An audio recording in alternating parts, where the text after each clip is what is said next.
This is Akashvani, the news read by Hagiani. External Affairs Minister Dr. S. Jaishankar has termed the attack on a Hindu temple in Canada as deeply concerning. In a joint press conference with his Australian counterpart Penny Wong at Canberra this morning, Dr. Jaishankar expressed concern that political space is being given to extremist forces in Canada. On being asked about the attacks on Hindu temples in Canberra, the Australian Foreign Minister called the attacks as upsetting for Indian community. She said all Australians, regardless of their faith and culture, are entitled to be safe and they are entitled to be respected.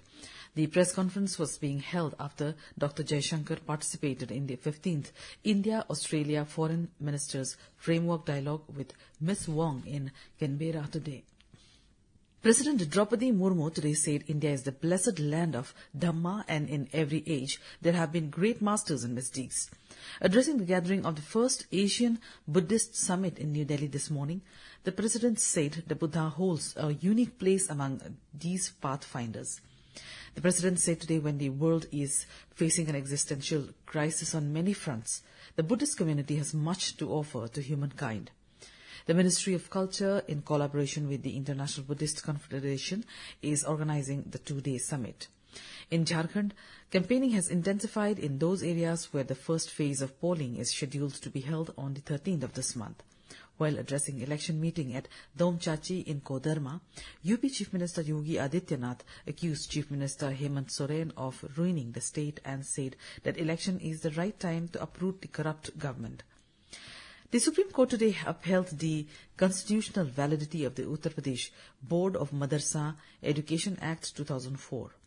A bench comprising Chief Justice of India D.Y. Chandrachud and Justices J.B. Pardiwala and Manoj Misra gave the verdict against the Allahabad High Court's March 22 judgment that declared the act as unconstitutional and violative of the principles of secularism.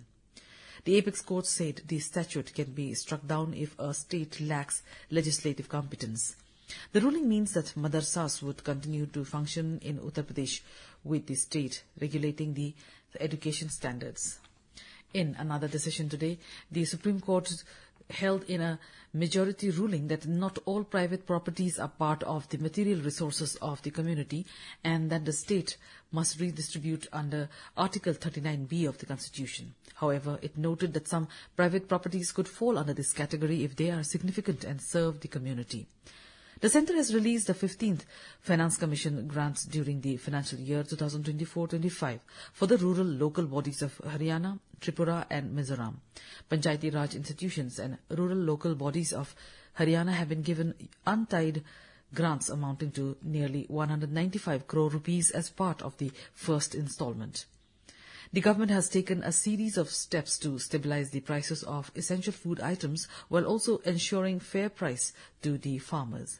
In this series, Consumer Affairs, Food and Public Distribution Minister Prahlad Joshi today launched the Phase 2 of Bharat Brand Rice and Atta today in New Delhi. Bharat Brand Atta is available at the price of 30 rupees per kilogram and Bharat Brand Rice can be bought at 34 rupees per kilogram.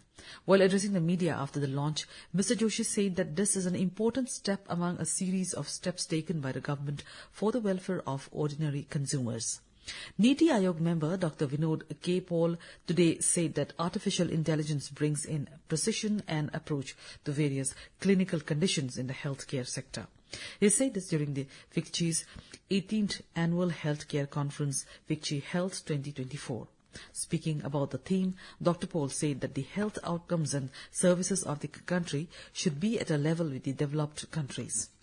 In the United States, today is election day with Republican President candidate Donald Trump and Democratic candidate Kamala Harris vying to become the next president.